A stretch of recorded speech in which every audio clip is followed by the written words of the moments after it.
What if the way your benefits are checked is about to quietly change, without you even knowing it? There's a powerful new plan being pushed by the DWP, and it's not years away anymore. In fact, it now has a confirmed start date. But here's the twist: it involves your bank account, and not in the way most people think. No letters, no calls, and no warning signs before it happens. So, what exactly is coming in 2026? Will pensioners be automatically flagged, even if they've done nothing wrong? How far will this new monitoring go, and more importantly, who decides what gets looked at? I'm David, and if you're someone who relies on pension credit, universal credit, or any means-tested support, this update isn't just another headline, it could directly affect your future benefits. But don't worry, I'm here to guide you through what's really going on, without all the confusion. Now, let's ask the question nobody's been answering clearly: will the DWP be watching how you spend your money, or just checking something else? Can they just pull up your details out of nowhere? And what rights do you have when this system goes live? Some of what I found in the official documents may actually bring peace of mind to many of you. But there are also parts that raise serious questions I believe you deserve clear answers to. Because this isn't about scaring anyone. It's about making sure you're informed, prepared, and protected. Before we dive in, make sure you tap that subscribe button and turn on the notification bell. That way, you won't miss any of the updates I bring you, especially when the DWP makes moves like this one. Trust me, you'll want to hear all the details. Earlier this year, the UK government made headlines by announcing what it described as the most significant crackdown on benefit fraud in decades. This isn't just talk. The Department for Work and Pensions has officially confirmed that the changes are coming, and they now have a clear start date, 2026. This is not far off, and for millions of people across the UK, especially pensioners and those on fixed incomes, these changes could quietly reshape how benefits are monitored, verified, and reviewed. But let's take a moment to really unpack what this means, especially for people like you who rely on benefits not just as support, but as your essential income month to month. The new measures are coming through the Public Authorities Fraud, Error and Recovery Bill, a piece of legislation designed to give government departments, particularly the DWP, new tools to fight public sector fraud. The DWP estimates that benefit fraud and errors cost taxpayers around £8.3 billion a year. This figure has caught the attention of ministers, especially with the economic pressures following the pandemic and rising cost of living. The government claims these new measures could help recover £1.5 billion over the next 5 years. But here's what's really important for viewers to understand: while the overall aim might be to tackle fraud, the real-world effect could impact innocent claimants too, especially those who don't fully understand the rules or whose circumstances are misinterpreted by automated systems or third-party data. Now, the part that's getting the most attention, and understandably raising eyebrows, is the eligibility verification measure.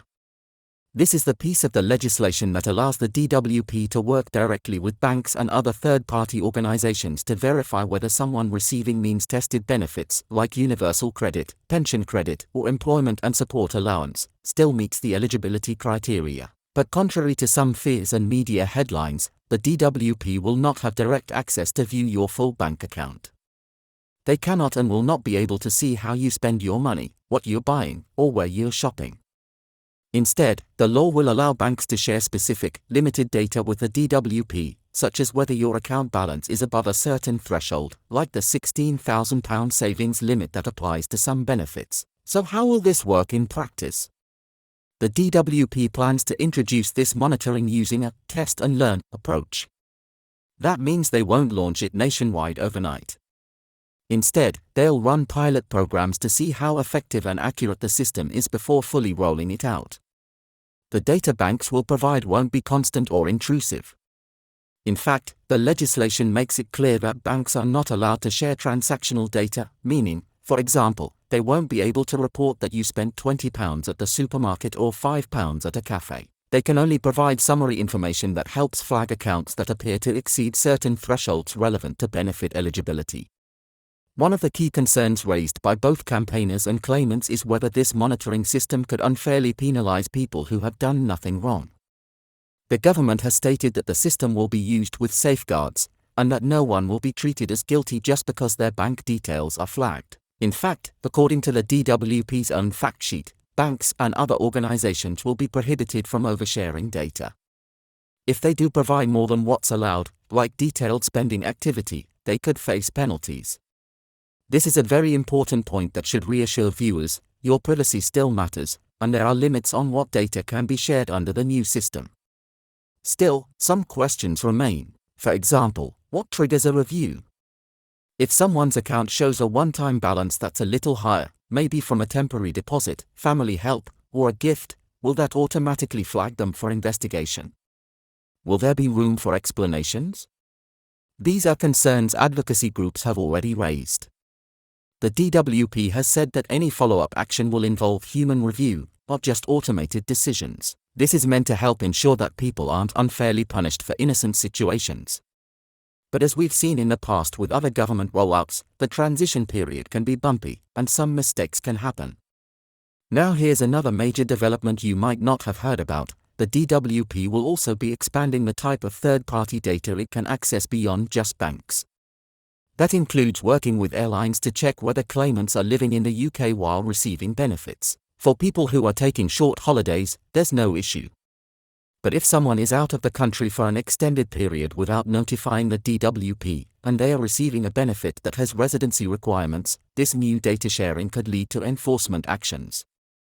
This is especially important for pensioners who travel abroad for family visits or long stays. It's not illegal to go on holiday while receiving benefits, but the rules about how long you can be away and still qualify must be followed. This change signals that the DWP is moving toward a much more data-driven approach to enforcement. Now let's turn to something that's not being talked about enough. What happens if you're flagged but you've done nothing wrong? The government says that any data provided through eligibility verification will not be used to assume guilt or fraud. If a person is flagged for a review, the DWP will first assess the context. That could mean looking at how long the balance has been over the threshold or whether there's an obvious reason, like a backdated pension payment or a temporary family loan. This is where the human element comes in.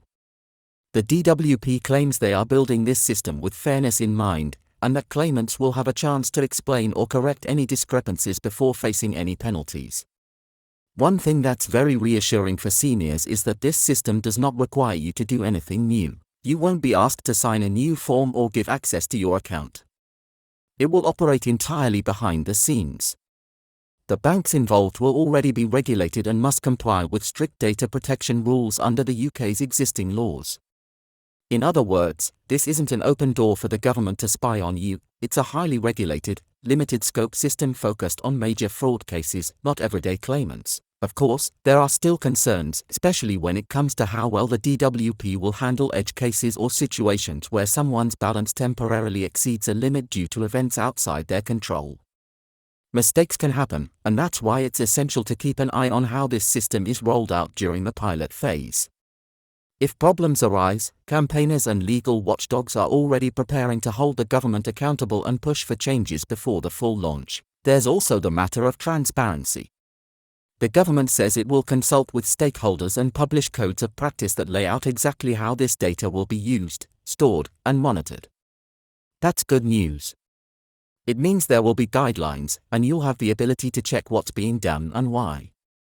These documents are expected to be released in stages ahead of the 2026 rollout, giving the public time to understand and comment on the rules before they go live. So, what should you do now? First, there's no reason to panic. If you're following the rules, reporting changes in your circumstances, and staying within the eligibility limits, you shouldn't see any disruption.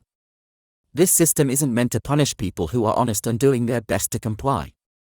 It's targeting organized fraud and significant misuse of the system.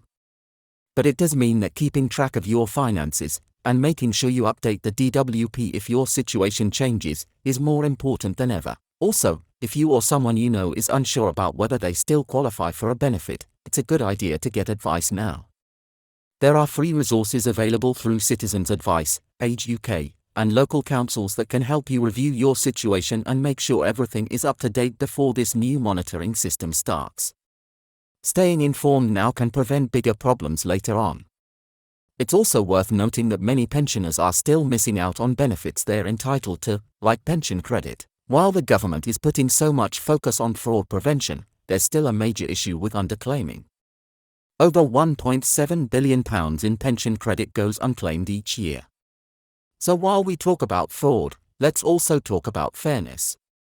If you've worked your whole life and you're entitled to support, you should be getting it, without fear, confusion, or unnecessary red tape.